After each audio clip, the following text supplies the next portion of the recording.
di sini letak perbedaan antara kalimat isim dengan kalimat fi'il. Kalau kalimat fi'il artinya menunjuk pada perbuatan, kalau kalimat isim artinya tidak menunjuk pada perbuatan. Di dalam contoh ini berdiri, kan qaimun artinya seorang berdiri. Siapa yang berdiri itu? Maka disandarkan kepada Zaid. Maka Zaid inilah yang dimaksud dengan isnad ilaih oleh Shahibul Mutammimah Al-Ajrumiyah.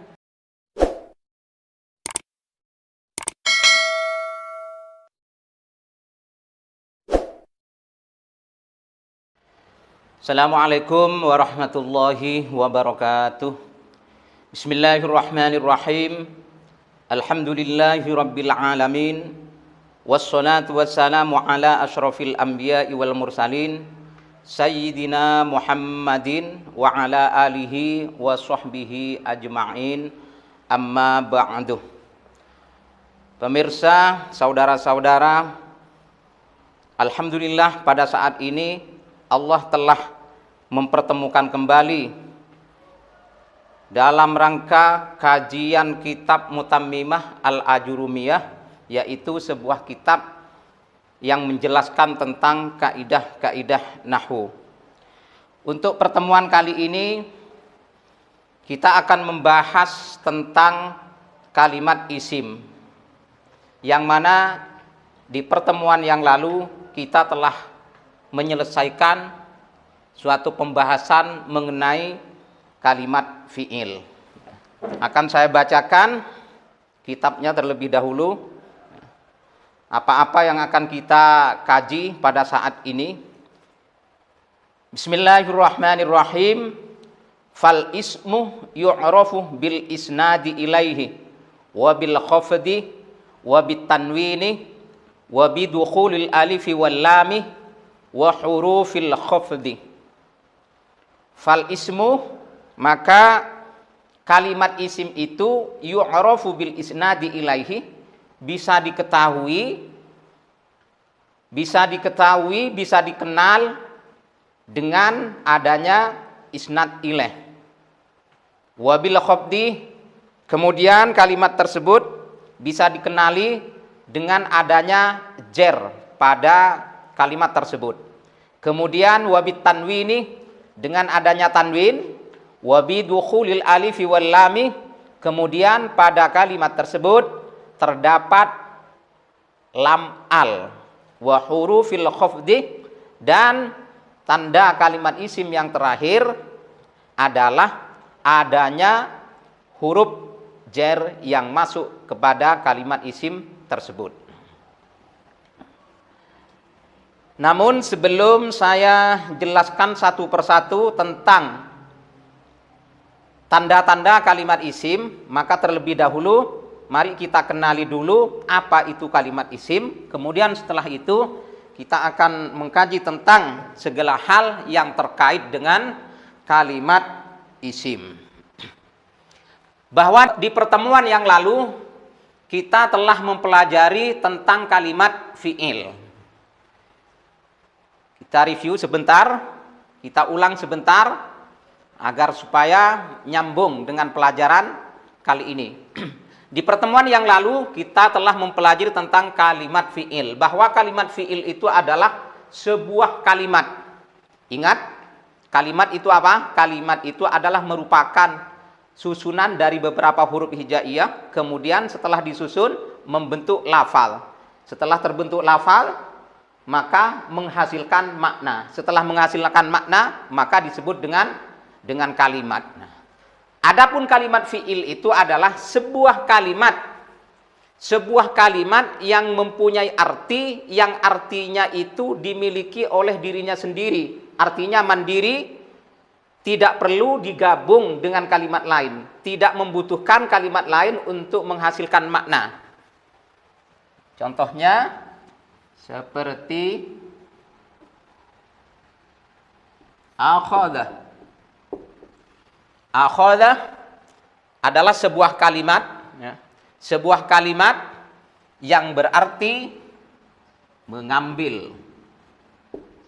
Berarti mengambil. sebuah kalimat yang mempunyai arti, dan arti itu menunjuk pada dirinya sendiri, tidak ada ketergantungan kepada kalimat lain. Kemudian arti yang terkandung dalam kalimat tersebut menunjuk pada perbuatan seperti mengambil. Mengambil adalah suatu arti yang mengandung perbuatan, mengambil.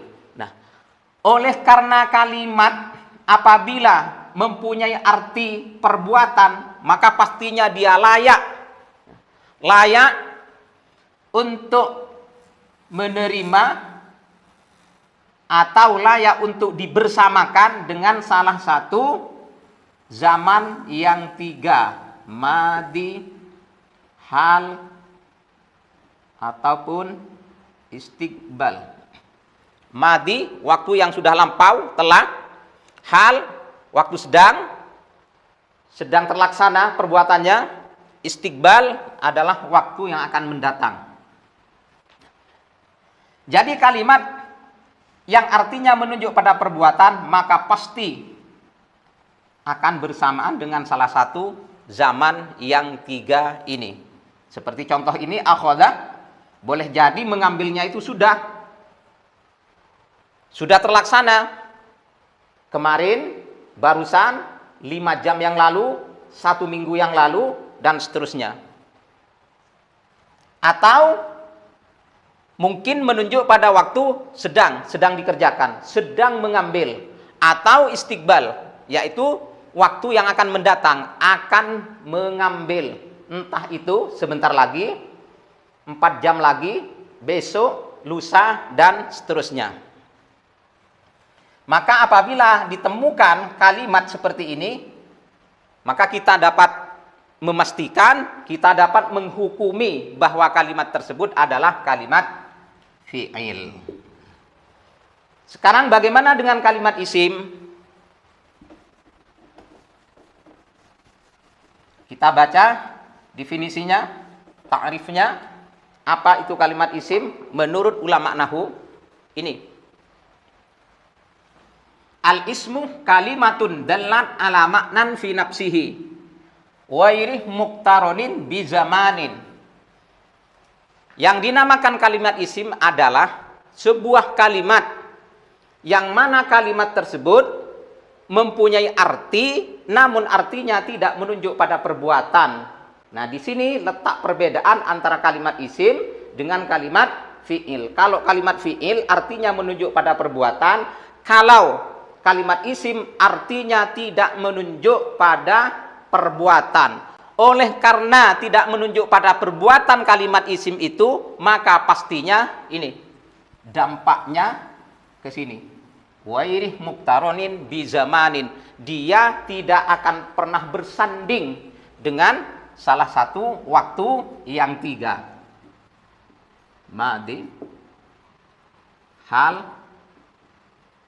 istiqbal. Jadi seperti ini kalau kalimat isim. Contohnya adalah ini. Tilmidun. Tilmidun. Coba kita tulis di sini. Tilmidun. Tilmidun disebut kalimat isim. Kenapa tilmidun disebut kalimat isim? Karena tilmidun ini adalah merupakan sebuah kalimat, ya, sebuah kalimat yang artinya menunjuk pada dirinya. Tilmidun artinya kan murid. Nah, murid itu penuh arti daripada kalimat tilmidun. Tidak digabungkan dengan kalimat lain. Tidak ada kalimat lain yang ikut campur untuk mengambil makna murid. Tidak seperti itu. Murni arti murid itu muncul dari kalimat tilmidun. Kemudian tilmidun ini karena tidak menunjuk pada perbuatan, maka sangat tidak pantas dan tidak layak untuk diberikan salah satu zaman yang tiga. Maka tidak akan layak apabila dikatakan tilmidun telah murid, tilmidun sedang murid, tilmidun akan murid. Tidak akan pernah lafal tilmidun berarti seperti itu. Demikian juga dengan contoh madrasatun. Madrasatun adalah merupakan salah satu contoh daripada kalimat isim. Kenapa lafal atau kalimat madrasatun disebut dengan kalimat fi'il? Jawabnya adalah karena lafal madrasatun mempunyai maknanya menunjuk pada diri kalimat madrasatun, dan tidak menunjuk pada perbuatan. Oleh karena tidak menunjuk pada perbuatan, maka dia tidak bisa untuk diikuti zaman madi, zaman hal, ataupun zaman istiqbal. Madrasatun artinya sekolahan, maka tidak mungkin dikatakan telah sekolahan, akan sekolahan, sedang sekolahan. Demikian juga dengan contoh kirdun. Kirdun adalah sebuah kalimat yang mempunyai makna, yaitu kera. Kirdun itu artinya kera. Kera adalah sebuah arti yang tidak menunjuk pada perbuatan. Oleh karena itu, lafal kirdun yang berarti kera tidak bisa dibubuhi zaman ini. Maka tidak bisa dikatakan telah kera, sedang kera, ataupun akan kera. Kemudian lagi ini contohnya kursiyun. Kursiyun juga dikatakan kalimat isim. Apa sebabnya?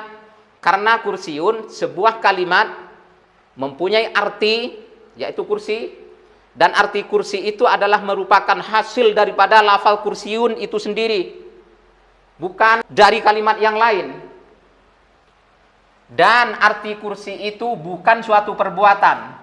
Oleh karena bukan perbuatan arti kursi, maka tidak layak dan tidak mungkin zaman madi, zaman hal, zaman istiqbal mendekat kepadanya. Maka oleh karena itu kursiyun disebut dengan kalimat isim. Jadi seperti itu definisi atau pengertian tentang kalimat isim. Jadi letak perbedaan antara kalimat isim dengan kalimat fi'il ada pada dua hal. Yang pertama, kalau kalimat fi'il menunjuk pada perbuatan, kalau kalimat isim tidak menunjuk pada perbuatan. Yang kedua adalah mengenai waktu. Karena kalimat fi'il itu artinya menunjuk pada perbuatan, maka identik dengan zaman. Pasti akan bersanding bersamaan dengan salah satu zaman yang tiga. Tidak dengan kalimat isim. Karena kalimat isim maknanya itu tidak menunjuk pada perbuatan, maka dia jauh dari salah satu zaman yang tiga. Zaman madi, zaman hal, dan zaman istiqbal. Jadi dari segi makna kita dapat mengetahui terhadap kalimat yang dihadapkan pada kita. Dari segi makna kita dapat mengetahui, mengidentifikasi sebuah kalimat bahwa ini adalah kalimat isim. Kita bisa menghukumi seperti itu dikarenakan kita paham, mengerti pada maknanya.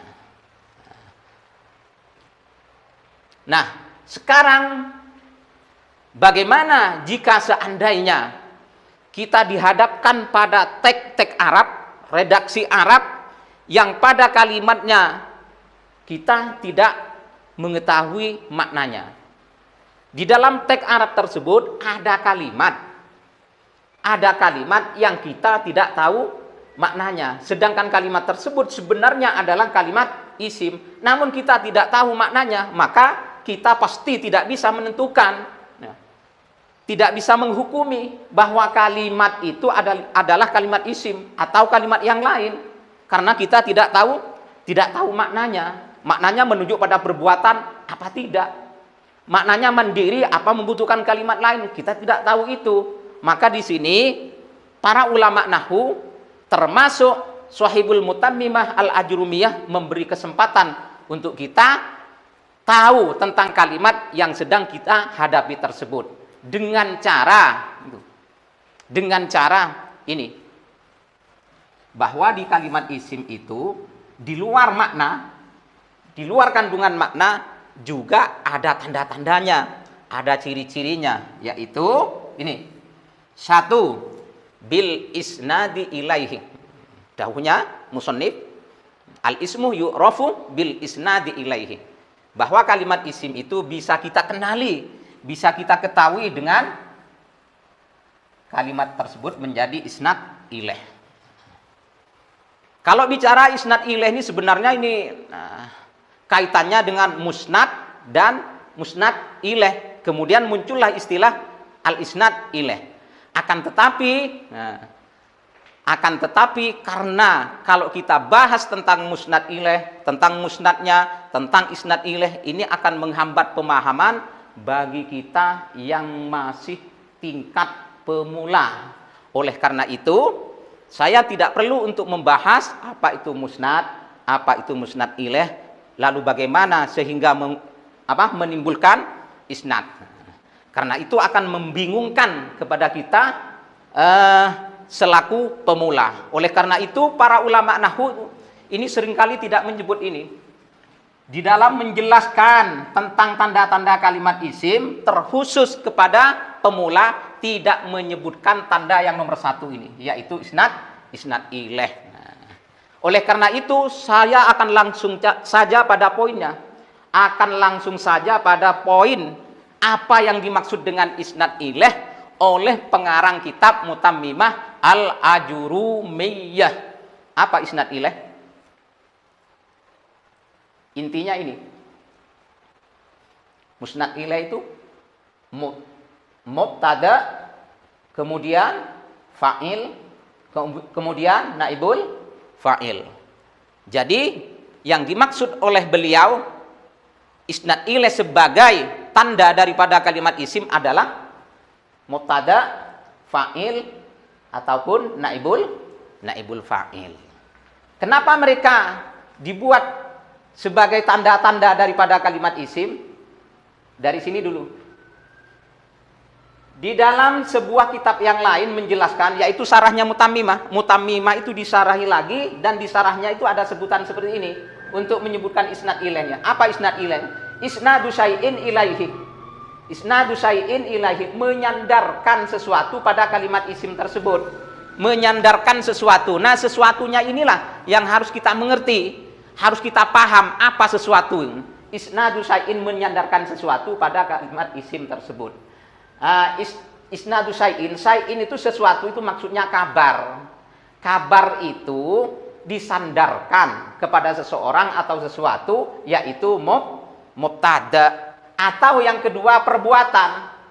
Ada susunan kalimat yang di situ ada kalimat yang berarti perbuatan. Siapa yang melakukan perbuatan itu kan harus disandarkan kepada seseorang atau sesuatu.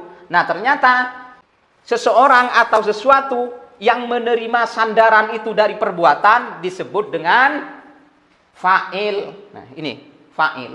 Jadi fa'il itu adalah merupakan sesuatu yang disandari, yang diberikan perbuatan. Makanya fa'il disebut pelaku. Yang ketiga adalah yang dimaksud sesuatu di sini adalah penderita.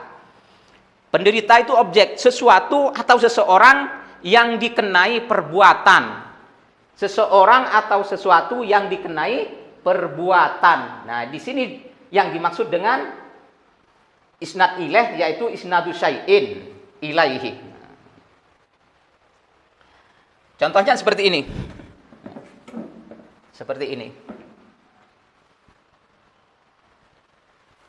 Jadi ini yang dimaksud dengan isnad ilaih. Dalam contoh, Zaidun qaimun, katabah Aliyun, kutibat ar-risalatu. Dalam contoh, sebentar, ini biar sama. Zaidun qaimun. Zaidun qaimun.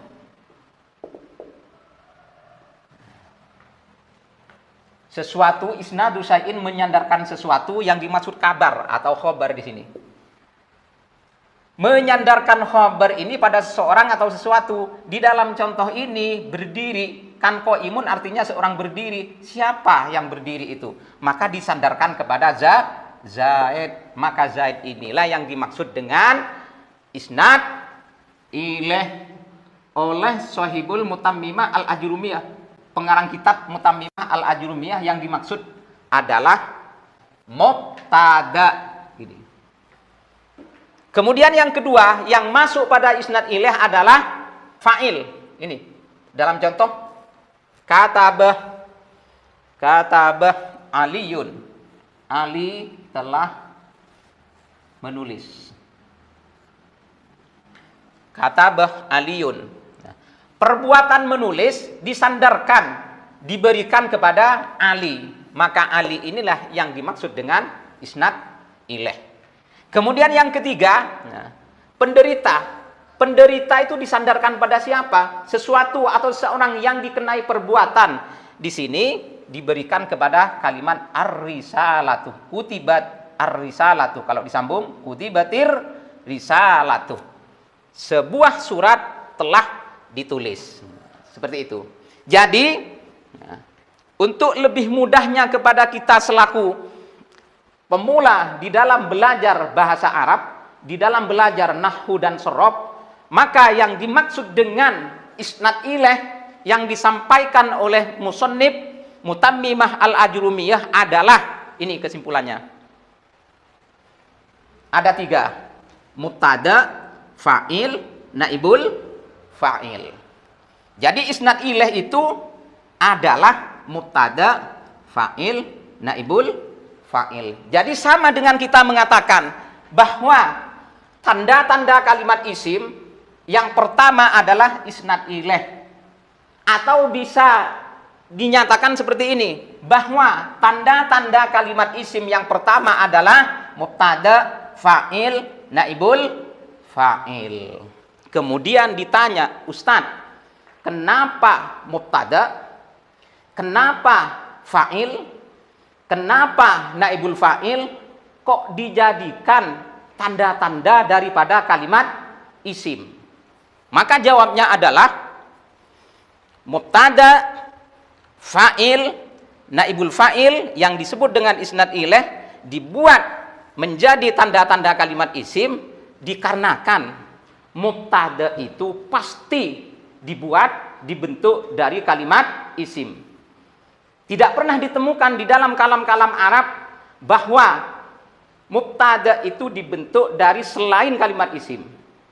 Ia pasti dibentuk dari kalimat isim, bukan kalimat fi'il dan bukan kalimat huruf. Demikian juga dengan fa'il. Tidak pernah ditemukan di dalam kalam-kalam Arab bahwa fa'il itu dibuat dari selain kalimat isim, yaitu kalimat fi'il ataupun kalimat huruf.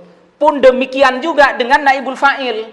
Tidak pernah ditemukan di dalam kalam-kalam Arab bahwa naibul fa'il itu tidak dibentuk dari kalimat isim, yakni dibentuk dari kalimat fi'il atau kalimat huruf. Tidak pernah ditemukan seperti itu. Oleh karena itu, oleh ulama nahwu terkhusus musannif Mutammimah Al-Ajrumiyah bahwa mubtada, fa'il, naibul fa'il dijadikan sebagai tanda kalimat isim.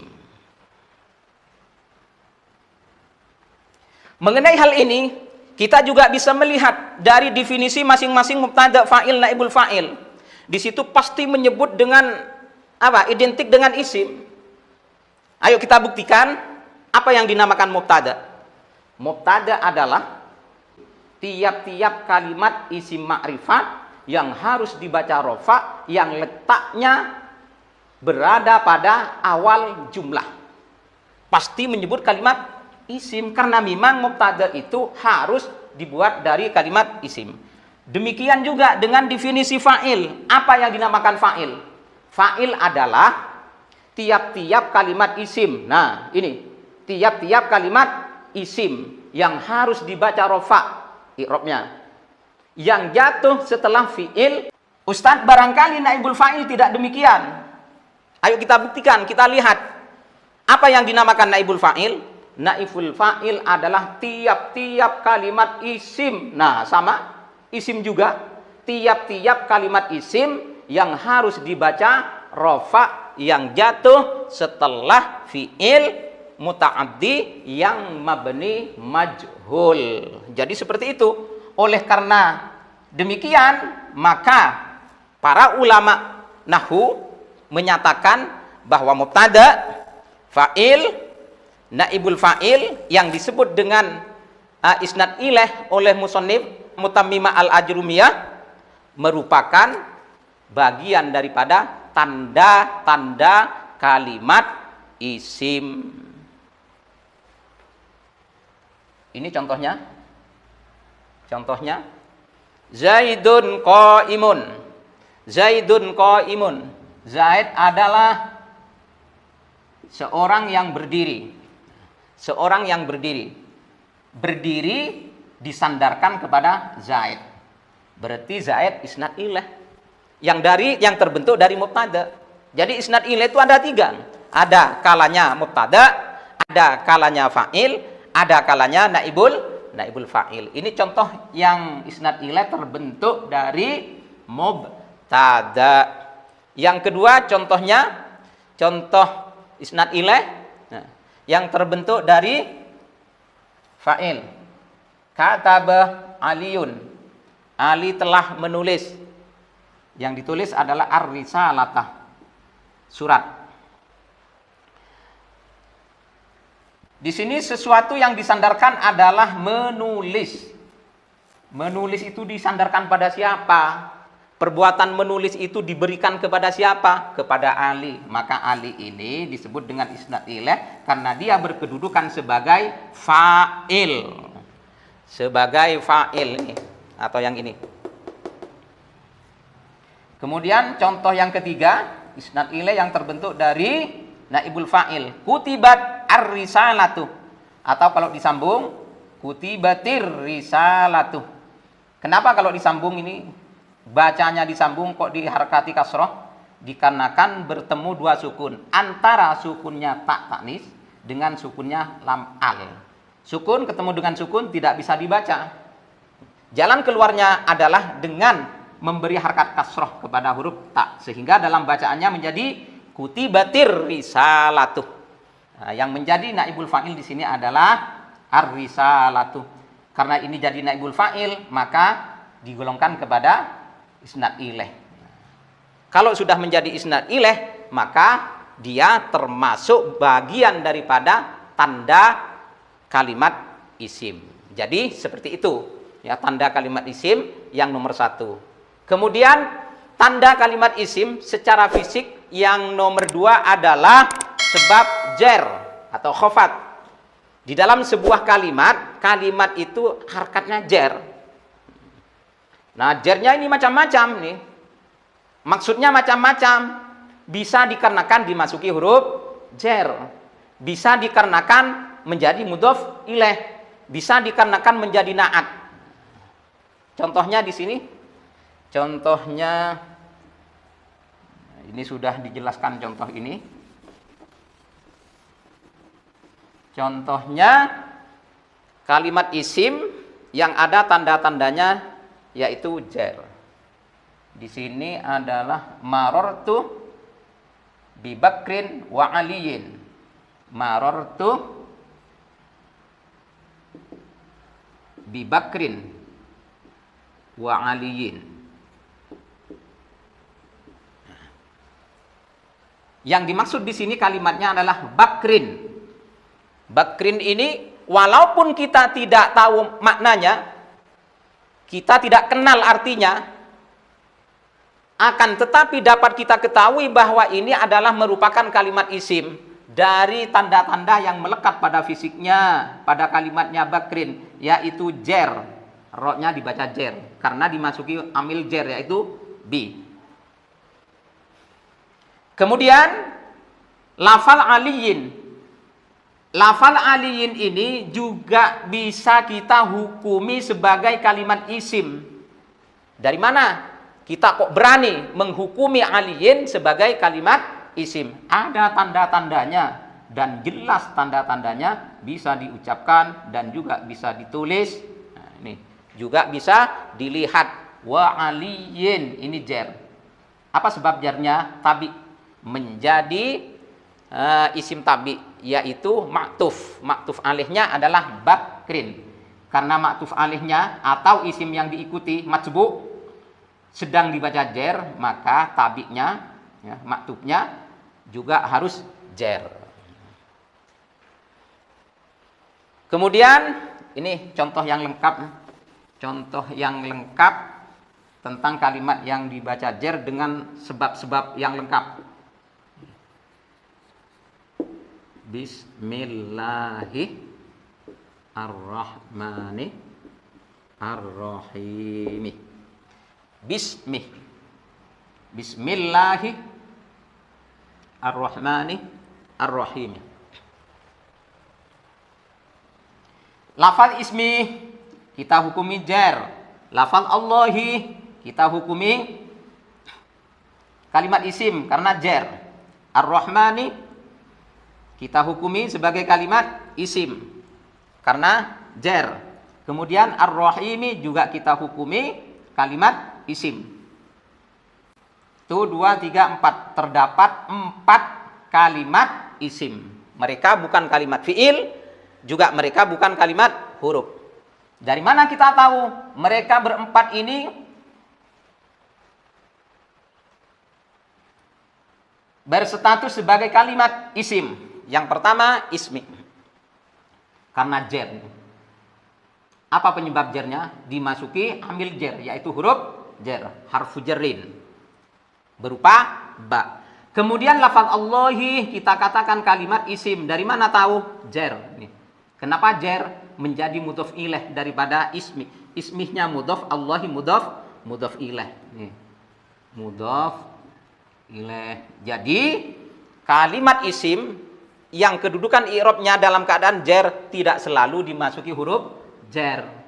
Seperti yang terjadi pada lafaz Allahi, tidak ada huruf jarnya, tetapi dia keadaan jar. Menjadi mudhof ilaih. Karena mudhof ilaih itu adalah sebuah kalimat yang i'rabnya harus dibaca jar. Kemudian Ar-Rahmani, kenapa dibaca jar? Padahal bukan mudhof ilaih. Tidak ada huruf jar. Tidak mungkin dijadikan mudhof ilaih Ar-Rahmani karena lafaz Allahi terhalang, tidak bisa menjadi mudhof. Lafaz Allah tidak bisa dimudhofkan. Kenapa? Karena kalimat yang mudhof itu salah satu syaratnya adalah harus ngelepas al. Tidak boleh ada al pada kalimat tersebut kalau mau mudhof. Sementara di lafaz Allah di sini ada al. Oleh karena itu lafaz Allah tidak boleh mudhof kepada Ar-Rahmani. Nah, kalau Ar-Rahmani tidak berstatus sebagai mudhof ilaih, lalu jarnya ini apa penyebabnya? Yaitu karena dia menjadi isim tabi, yaitu na'at. Sifat man'utnya adalah lafaz Allahi. Yang keempat adalah lafaz Ar-Rahimi. Kita putuskan, kita hukumi Ar-Rahimi itu sebagai kalimat isim. Dari mana tahu? Ini ada tanda-tanda secara fisik, yaitu jar. Kok bisa jar? Tidak ada huruf jar. Tak mungkin jadi mudhof ilaih. Karena yang mau dimudhofkan ada al, ada penghalangnya, ada pencegahnya. Karena ini juga menjadi na'at. Na'at kedua dari lafaz Allahi. Na'at itu boleh. Na'at boleh lebih dari satu, yaitu 2, 3, dan seterusnya. Sesuai dengan kebutuhan mutakallim atau penulis. Jadi seperti ini. Nah, penyebab-penyebab jar di contoh Bismillahirrahmanirrahim ini lengkap, komplitnya. Ada yang kan kalimat isim dibaca jar itu ada kalanya dikarenakan dimasuki huruf jar, ada kalanya menjadi mudhof ilaih, ada kalanya menjadi isim tabi, dan di contoh ini lengkap. Huruf jarnya ada, kemudian mudhof ilaihnya ada, lafaz Allahi, tabinya, na'atnya, tabinya ada, yaitu Ar-Rahmani dan Ar-Rahimi. Kemudian selanjutnya tanda-tanda kalimat isim di luar makna, yaitu pada kalimatnya adalah sebab tanwin. Sebab tanwin. Misal contoh, ra'aitu rajulan.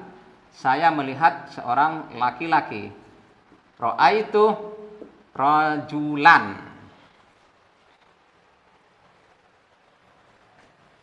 Kenapa lafaz rajulan kok dipastikan, kok dihukumi sebagai kalimat isim? Oleh dikarenakan ada tanda-tandanya secara fisik langsung ada pada kalimatnya, yaitu tanwin.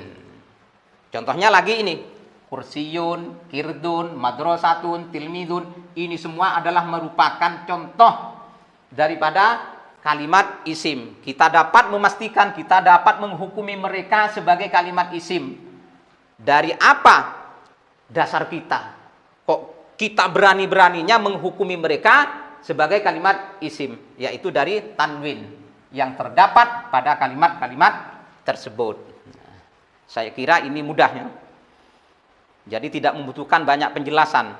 Kemudian yang keempat, tanda-tanda kalimat isim itu adalah sebab dimasuki lam al. Jadi setiap kalimat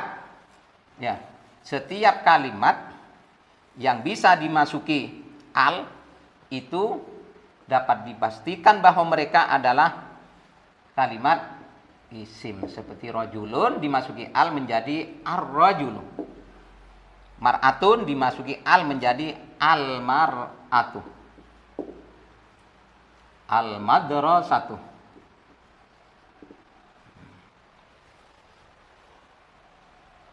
Ar-rajulu, al-mar'atu, al-madrasatu. Semua ini harus kita hukumi sebagai kalimat isim, bukan kalimat fiil dan juga bukan kalimat huruf. Dari mana kita tahu bahwa mereka ini merupakan kalimat isim? Ada al ini. Jadi setiap kalimat yang ada alnya maka dapat dipastikan bahwa kalimat tersebut adalah merupakan kalimat isim, walaupun kita tidak tahu maknanya. Ini yang membantu pada kita. Kita yang tidak tahu maknanya ar-rajulu, tidak tahu maknanya al-mar'atu, nggak tahu artinya al-madrasatu. Dari segi makna maka kita tidak bisa menentukan bahwa ar-rajulu, al-mar'atu, al-mar'atu sebagai kalimat isim kalau tidak tahu maknanya.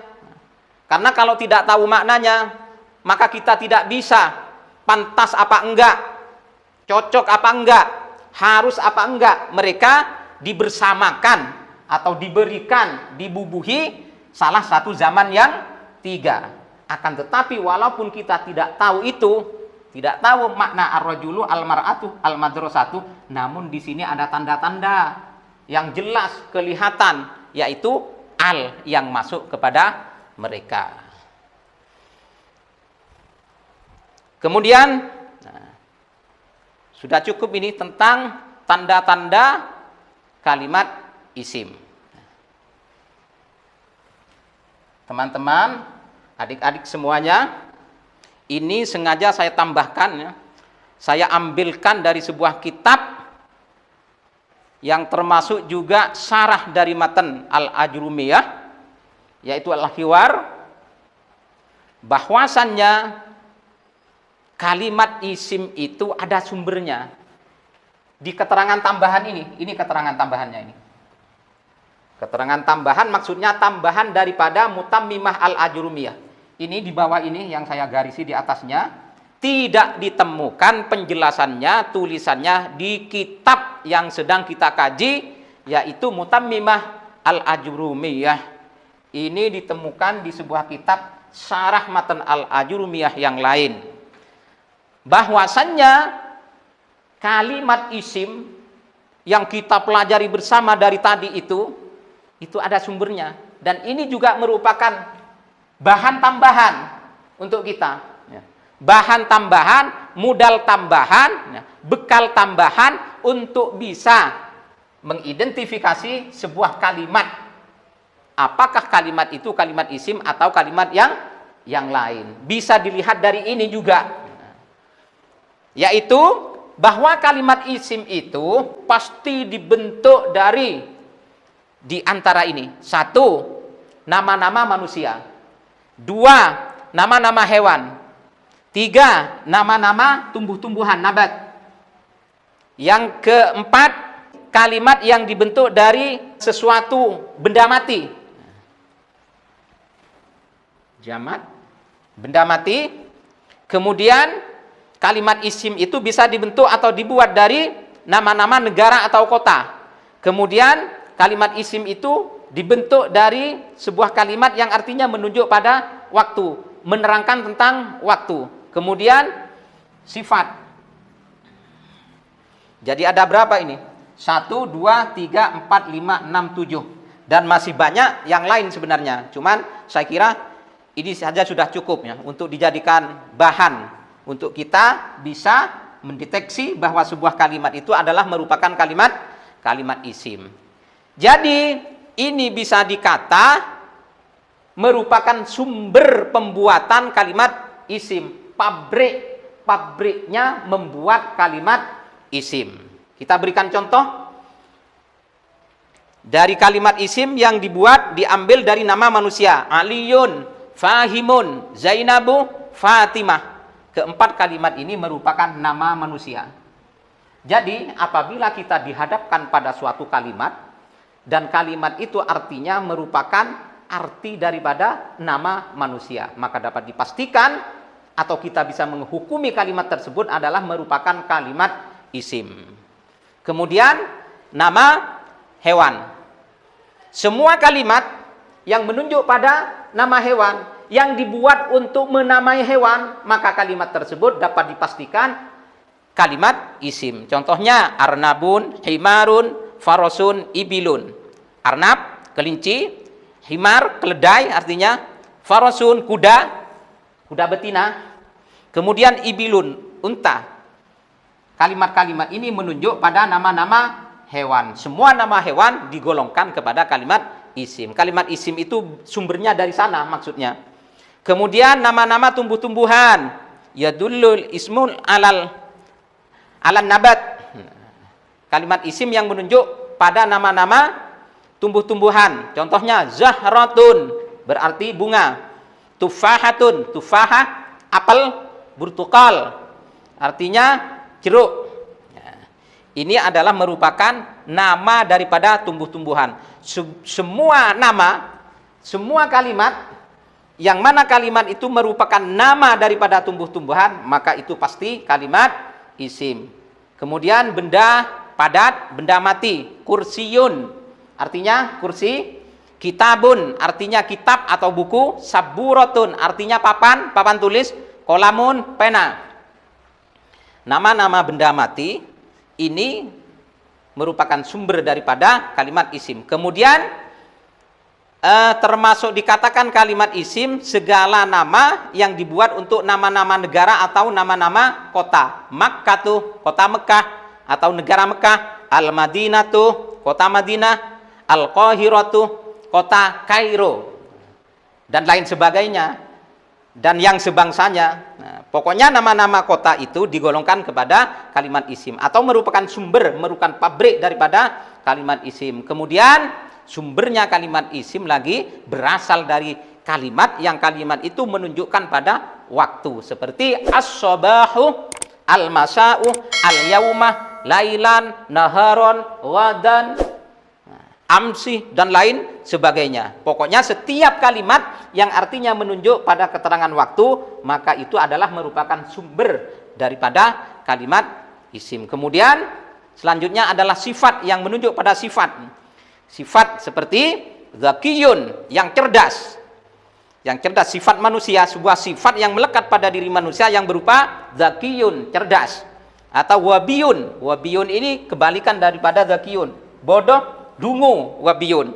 Mujtahidun, orang yang berhati-hati. Orang yang berhati-hati, orang yang berusaha dengan keras. Katibun adalah seorang tukang menulis. Penulis, katibun. Ini semua merupakan salah satu contoh daripada isim sifat. Jadi kalimat yang menunjuk pada nama manusia, kalimat yang menunjuk pada nama hewan, kalimat yang menunjuk pada tumbuh-tumbuhan, kalimat yang artinya menunjuk pada benda-benda padat, benda-benda mati, kalimat yang artinya menunjuk pada nama negara atau nama kota, kemudian setiap kalimat yang menunjuk pada penjelasan mengenai waktu, dan kemudian kalimat yang artinya menunjuk pada sifat, semua itu merupakan sumber ataupun pabrik daripada kalimat isim. Jadi seperti inilah penjelasan mengenai kalimat isim. Mudah-mudahan dapat dipahami, mudah-mudahan dapat dimengerti. Saya kira cukup sekian apa yang bisa saya sampaikan pada pertemuan kali ini. Assalamualaikum warahmatullahi wabarakatuh.